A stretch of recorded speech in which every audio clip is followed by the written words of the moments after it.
नमस्कार, आप देख रहे हैं अपना बिहार। आपके साथ मैं हूं अलीम अतहर। शुरुआत बड़ी खबर से करते हैं। पश्चिम चंपारण से इस वक्त एक बड़ी खबर आ रही है, जहां पर इनरवा में अतिक्रमण हटाने का काम शुरू हुआ।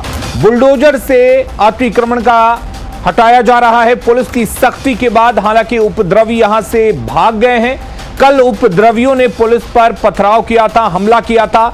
ईदगाह से अतिक्रमण हटाने पर हमला किया गया था, लेकिन अब पुलिस ने सख्ती बरती और अब वहां से उपद्रवी भाग गए हैं और अतिक्रमण का काम शुरू किया गया है। 84 अतिक्रमणकारियों को प्रशासन ने नोटिस भी दिया है। तस्वीरें आप देख सकते हैं। बुलडोजर की मदद से अतिक्रमण को अब हटाया जा रहा है। हालांकि कल जब पुलिस की टीम अतिक्रमण हटाने पहुंची थी तो यहां पर उपद्रवियों ने पुलिस पर हमला कर दिया था, जिससे अतिक्रमण के काम को रोक दिया गया था। लेकिन अब पुलिस ने बल प्रयोग किया और उपद्रवियों को खदेड़ दिया, जिसके बाद से एक बार फिर बुलडोजर की मदद से अतिक्रमण के काम को शुरू किया गया है।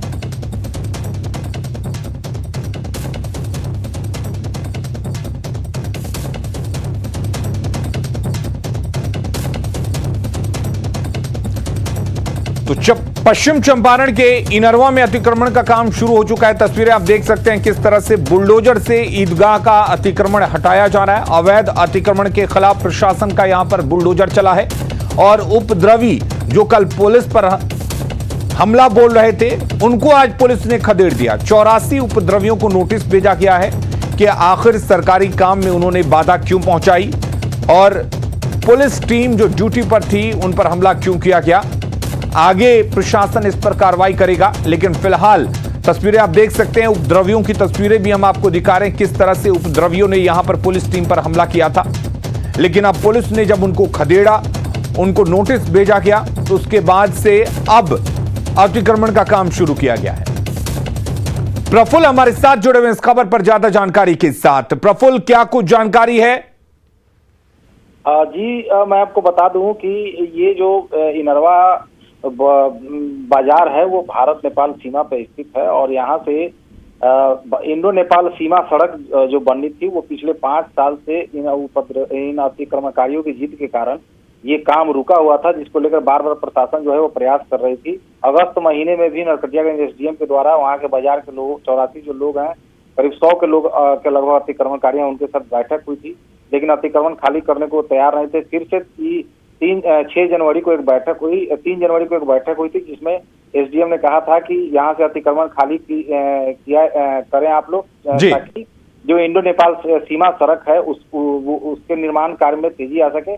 लेकिन अतिक्रमणकारी जो थे वो जिद कर रहे हुए थे, जिसको लेकर 6 जनवरी को एक नोटिस जारी किया गया और नोटिस के तहत 11 तारीख की डेट दी गई थी कि 11 तारीख को प्रशासन जो है इस अतिक्रमण वाली भूमि को खाली कराएगी, जिसके तहत कल पहुंची थी वहां पे टीम। और टीम जब लास्ट में जब अतिक्रमण खाली कराते कराते जब शाम में ईदगाह के पास पहुंची, तब लोगों ने पुलिस टीम पर हमला कर दिया, पथराव किया। लेकिन फिर से सुबह से फिर प्रशासन की टीम बेतिया से करीब 150 की संख्या में पुलिस बल को भेजा गया है वहां पे, और थानों की पुलिस बल को वहां बुलाया गया है और फिर से अतिक्रमण खाली करने का जो सिलसिला था, जो काम था, वो शुरू हो चुका है। और लगभग पूरी तरह से पूरे बाजार को जो है, जितने भी अतिक्रमणकारी थे उनका दुकान मकान जो भी था वो सबको खाली लगभग जो है वो पूरा करा लिया गया है। इस बीच मैं आपको बता दूं कि एसपी से मेरी बात हुई, उन्होंने कहा है कि कल जिन लोगों ने हमला किया वैसे 200 लोगों को चिन्हित किया गया है और 200 लोगों पे इनरवा थाने में प्राथमिकी दर्ज की गई है और जिनकी गिरफ्तारी के लिए जो है अब अतिक्रमण जब खाली हो गया उसके बाद जो पुलिस की कार्रवाई होगी, वो जिन लोगों ने पुलिस टीम पर हमला किया था उनको चिन्हित करके और उनकी गिरफ्तारी की जाएगी। जी प्रफुल्ल, सवाल यह भी है कि जब बार बार प्रशासन इनको नोटिस दे रहा था, बार बार बैठकर समझाने की कोशिश कर रहा था, उसके बावजूद नहीं माने, तो क्या प्रशासन इनके खिलाफ सख्त से सख्त कार्रवाई करेगा ताकि आगे इस तरह की चीजें सामने ना आए? जी बिल्कुल, ये केंद्र सरकार की बहुत ही महत्वाकांक्षी योजना है, सीमा सड़क योजना। बहुत लंबी सड़क योजना है, जिसका निर्माण कार्य पिछले 5 साल से अधर में लटका हुआ था। मिट्टी भराई का काम भी लगभग कुछ जगह पे पूरा हो चुका है और सिर्फ बाजार जो अतिक्रमण था वो वहां के जो लोग थे वो जिद पे रहे हुए थे, अतिक्रमण खाली नहीं करना चाहते थे। क्योंकि ये भारत नेपाल बॉर्डर पे है और 100 मीटर 200 मीटर की दूरी पे वहां से नेपाल है, इसलिए वहां पे बाजार के जो लोग हैं वो किसी तरह से अतिक्रमण खाली नहीं करना चाहते थे। लेकिन पुलिस ने बल प्रयोग करके आज जो है पूरी तरह से लगभग जो अतिक्रमण है उन सबको खाली करा लिया गया और जो लोग इस मामले में जिन लोगों ने इसका विरोध किया है और जिन लोगों ने पुलिस पे पथराव किया या हमला किया पुलिस टीम पे, उन वैसे 200 लोगों पे नामजद प्राथमिकी दर्ज की गई है और उनके खिलाफ जो है उनकी गिरफ्तारी के लिए पुलिस टीम। चलिए प्रफुल्ल, बहुत बहुत शुक्रिया आपका तमाम जानकारी देने के लिए। सीवान में बाइक सवार गुंडों ने बीजेपी नेता की गोली मारकर हत्या कर दी। दिन दहाड़े हुई गोलीबारी के इस वारदात ने गांव की गलियों में सनसनी मचा दी।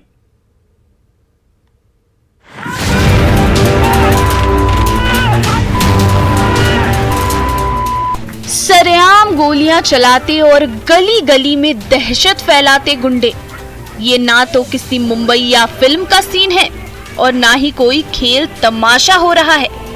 दिन के उजाले में ये खौफनाक वारदात हुई जामो के सुल्तानपुर गांव में, जब फटफटिया पर सवार दोनों शूटर खुलेआम गोलियां बरसाते रहे और गली मोहल्ले में कोहराम मचाते रहे।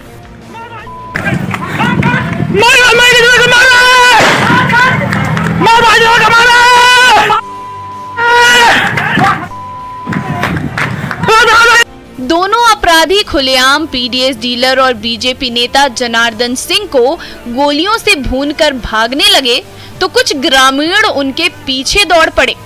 तभी दुस्साहसी अपराधी अंधाधुंध फायरिंग करते हुए भाग निकले। इन्हीं अपराधियों की गोली के शिकार बीजेपी नेता की हालत बिगड़ने लगी तो उन्हें सिवान सदर अस्पताल ले जाया गया। प्राथमिक उपचार के बाद वहां से पटना ले जाने के दौरान उन्होंने दम तोड़ दिया। डीलर साहब यहाँ पे कौन है? तो हम बोले वो है। उसके बाद वो गए, वो बैठे थे खाना खाने के लिए और मैंने खाया नहीं था, बैठे थे इस चौकी पे, चला फायरिंग करने लगा, गोली मार दी। ताबड़तोड़ फायरिंग करते और दहशत फैलाते ये गुंडे सुल्तानपुर की गलियों में बेखौफ घूमते रहे, पिस्टल चमकाते रहे और सबको डराते रहे। दिन दहाड़े हुई इस सनसनीखेज वारदात ने पूरे गांव में हड़कंप मचा दिया। तो इस गोलीबारी के पीछे पुराना विवाद सामने आया है। फायरिंग करने लगा, गोली मार दी। इनका कोई पुराना विवाद था किसी से? जी पुराना विवाद है। किससे था? घर का बगल है, दिलीप सिंह, उसी का हाथ है। क्या नाम है? दिलीप कुमार सिंह। सुल्तानपुर में हुई गोलीबारी की इन तस्वीरों ने सनसनी मचा दी है। तो इन तस्वीरों के जरिए सिवान पुलिस बाइक सवार दोनों शार्प शूटर की सरगर्मी से तलाश कर रही है। मृत्युंजय सिंह, न्यूज़ 18 सिवान।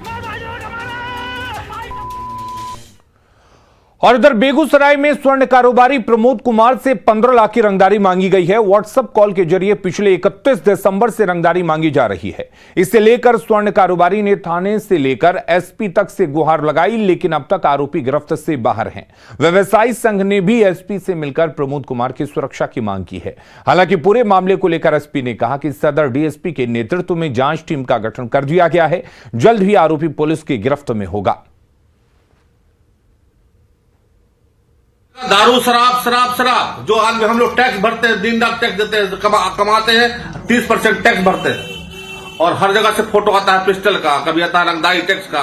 खून खोलता है हम लोग का बाल बच्चा नहीं है, सिर्फ आप ही के बाल बच्चा है। क्या समझ लिए? या तो कहिए आपके हम बिहार छोड़ दो, हम 2 दिन के अंदर बिहार छोड़ देंगे। कहां है आपका प्रशासन? कहां है आपका डीएम? कहां है आपका एसपी? आज 9 दिनों से उसका क्यों नहीं खोज पता हुआ? हम बनिए तो क्या हुआ, मर लेंगे, जी लेंगे। 2 गोली खाने के लिए तैयार है आप, 2 गोली देने के लिए तैयार है। सो भी सुन लीजिए आप। बहुत शौक नहीं है कि बिहार में ही रहे। हम लोग क्यों डरते हैं? सिर्फ पिस्टल से डरते हैं। हमको लाइसेंस क्यों नहीं मिलता है? हमको जवाब दीजिए आप।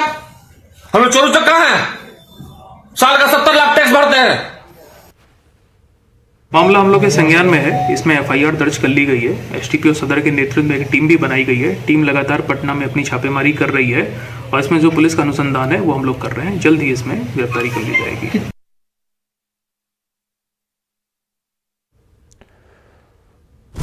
तो अब सवाल यह उठता है कि आखिर क्यों सोई हुई है बेगूसराय की पुलिस।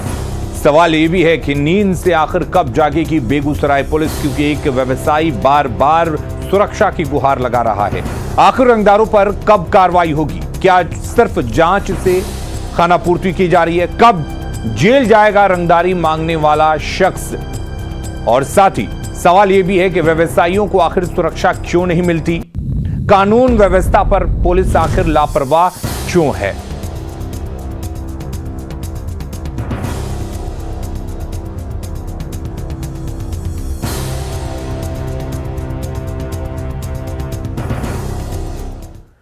और इधर पटना में अपराधियों को पकड़ने पहुंची नालंदा पुलिस पर हमला किया गया। नालंदा के नगर नौसा थाने की पुलिस रामकृष्ण नगर थाना क्षेत्र में पहुंची थी, जहां एक अपराधी को गिरफ्तार भी कर लिया गया, लेकिन लौटने के दौरान अपराधियों ने पुलिस टीम पर हमला कर दिया और गिरफ्तार अपराधी को पुलिस से छुड़ा लिया। हमले में नगर नौसा थाने के दारोगा गणेश राय को चोट आई है, साथ ही 2 और पुलिसकर्मियों को चोट लगी है। पटना के एसएसपी ने मामले को गंभीरता से लेते हुए जांच के आदेश दिए हैं।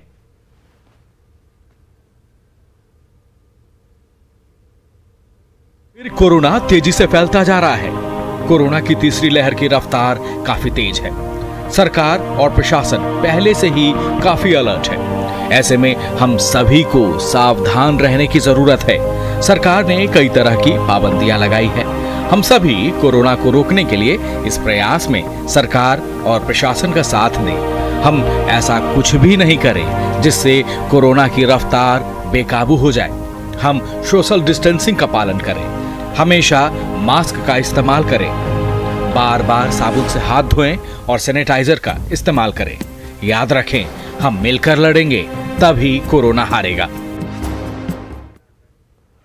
तो कोरोना की तीसरी लहर सुनामी की तरह फैल रही है। डेल्टा के बाद ओमिक्रॉन ने लोगों को डराया और अब तो नए नए वेरिएंट ने पूरी दुनिया में दहशत फैला रखी है। बिहार सरकार ने कोरोना के बचाव के लिए कई एहतियाती कदम भी उठाए हैं और इसके नतीजे भी सामने आ रहे हैं। ऐसे में जरूरत है कि हम ज्यादा सावधान रहें, सरकार के निर्देशों का पालन करें और अफवाहों पर ध्यान नहीं दें।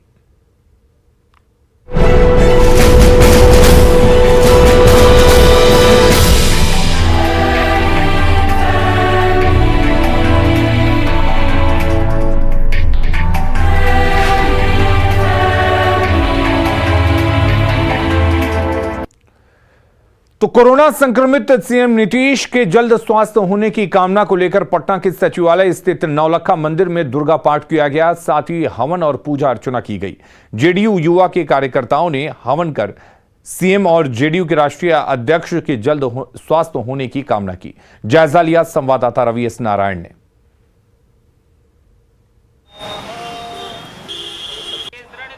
बिहार के मुख्यमंत्री नीतीश कुमार के कोरोना पॉजिटिव होने के बाद उन्हें स्वास्थ्य को लेकर के उन्हें जल्द ठीक हो, इस कामना को लेकर के यहाँ पटना में यज्ञ किया जा रहा है। और यहाँ पे जो कार्यकर्ता है वो यहाँ पे पाठ भी कर रहे हैं और यहाँ पे हवन किया जा रहा है ताकि मुख्यमंत्री नीतीश कुमार वो जल्द ठीक हो।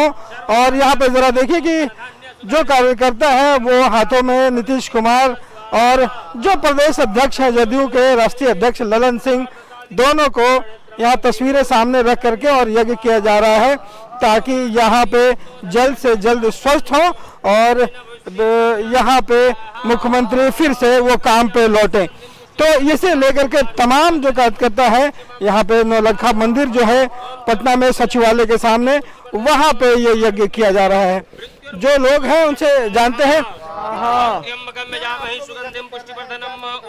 ये मनोकामना ये है कि जिस प्रकार से बिहार की जनता के लिए दिन रात एक कर करके बिहार की जनता के हित में कार्य करते हैं बिहार के माननीय मुख्यमंत्री श्री नीतीश कुमार जी, आज कोरोना की चपेट में है।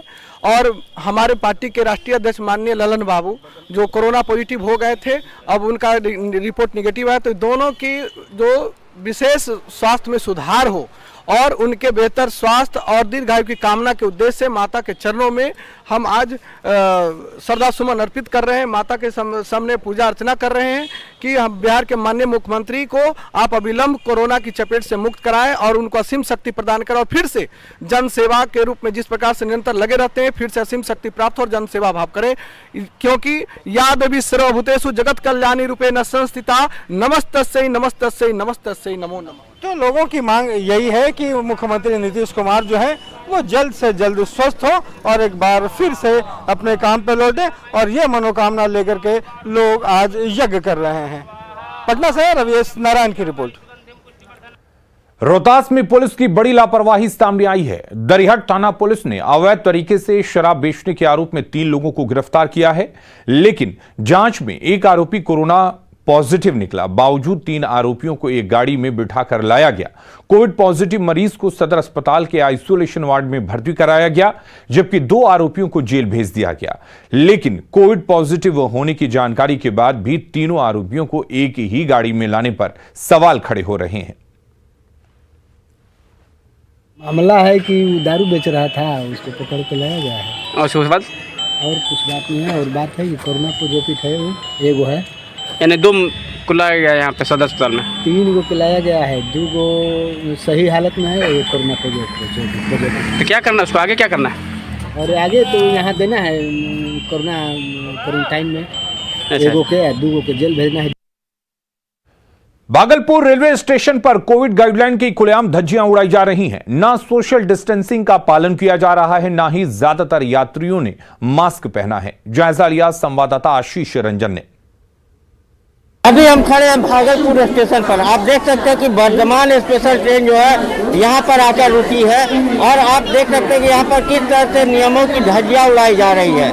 ट्रेन में काफी भीड़ है, लोग चढ़ने और उतरने में कहीं से भी सोशल डिस्टेंसिंग का पालन नहीं कर रहे हैं। कुछ लोग बिना मास्क के भी यात्रा कर रहे हैं। सर, मास्क कहाँ है? मास्क है पास में, पॉकेट में रखने के लिए। पॉकेट में रखने के लिए।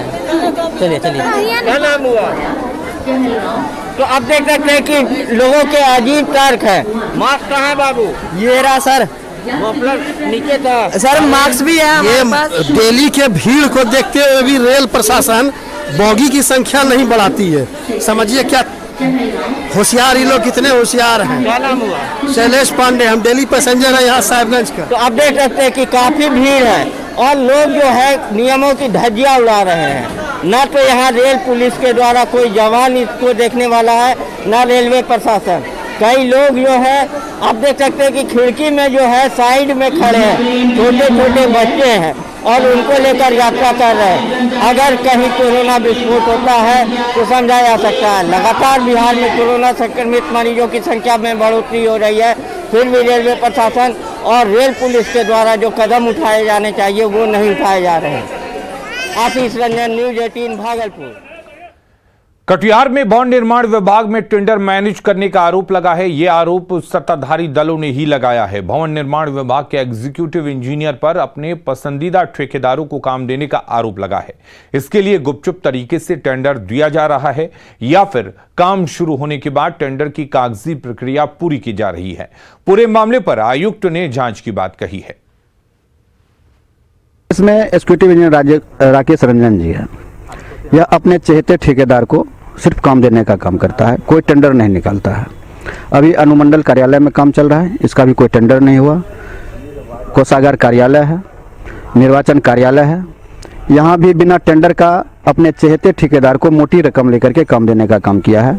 उसमें एक बात आती है क्या कि मोटी रकम की लेन देन अपना होती है, उसके हिसाब से अपने जो चीज़ें गलत है, बात समझ गए ना, पहले काम हो जाता है। हाँ, ये पता चला कि काम हो जाता है, उसके बाद अपना पेन पेपर की प्रक्रिया पूरी करके अपना बात है। सबसे पहले तो एक शिकायत ये भी है कि स्कूटी विजर बैठते भी बहुत कम है। बिहार वित्तीय नियमावली भवन निर्माण की जो कार्य प्रणाली है उसके अनुसार ऐसा नहीं होना चाहिए। ये बिल्कुल इसको रोक है उस पर। अगर ऐसा हुआ है तो उसकी जांच की जाएगी। कटिहार भवन निर्माण विभाग में मैनेज टेंडर के आधार पर एक बड़ा रैकेट चल रहा है। इस रैकेट को लेकर सबसे बड़ा सवाल सत्ता पक्ष के लोग ही उठा रहे हैं। जो सवाल विपक्ष को उठाना चाहिए वो सवाल सत्ता पक्ष के लोग ही उठा रहे हैं। इससे आप समझ सकते हैं गड़बड़ झाला कितना बड़ा है। जदयू का जिला उपाध्यक्ष और भाजपा नेता भी इस मामले पर सवाल उठाते हुए कहते हैं कि जब काम हो जाता है उसके बाद निविदा निकाला जाता है, और उसके बाद पेन एंड पेपर में उस प्रक्रिया को सही कर दिया जाता है। हालांकि जो प्रमंडल आयुक्त है इस विषय पर अब जांच का आश्वासन दिए हैं। निश्चित तौर पर जांच के बाद ये बड़ा रैकेट जो चल रहा है इसका दूध का दूध और पानी का पानी हो सकता है। सुब्रत, न्यूज़ 18 कटिहार। समस्तीपुर में भी मौसम का मिजाज बदल गया है। जिले में हल्की बारिश हो रही है जिससे ठंड बढ़ गई है। हालांकि बेमौसम इस बारिश से मक्के के किसान खुश हैं। उनका कहना है कि बारिश से मक्के की फसल को फायदा होगा, लेकिन आलू और सरसों की फसल को नुकसान पहुंचेगा। ऐसे में आलू और सरसों की खेती करने वाले किसान परेशान हैं। जायजा लिया संवाददाता मुकेश कुमार ने। मौसम ने एक बार फिर अपना करवट बदला है और मौसम विभाग के पूर्वानुमान के मुताबिक बारिश की शुरुआत हो चुकी है और तस्वीरों में हम आपको दिखाना चाहेंगे। देखिए बारिश शुरू हो गई है, पर शुरुआत में भी ये बूंदाबांदी थी, लेकिन धीरे धीरे बारिश तेज़ हो रही है और गरज के साथ बारिश शुरू हुई है। और ये तस्वीर जो है बता रही है, और इस बारिश से कई फसलों को नुकसान होगा तो कई फसलों को फ़ायदा भी होंगे। हम जानना चाहेंगे किस किस फसल को इस बारिश से फ़ायदा होंगे और नुकसान होंगे। रबी का जो फसल है, गेहूं है, मक्का है, ये सब जो है इसको ये अमृत के समान फ़ायदा करेगा। वहीं पर आलू का फसल, तोरी का फसल भारी मात्रा में ये नुकसानदेह हो जाएगा और वो जल जाएगा। किसानों को सचेत रहने की ज़रूरत है, नहीं तो उनकी फसल बर्बाद हो सकते हैं। Mukesh Kumar, news 18 network, Samastipur. और खबरें लगातार जारी हैं, आप बने रहिए न्यूज़ 18 बिहार झारखंड।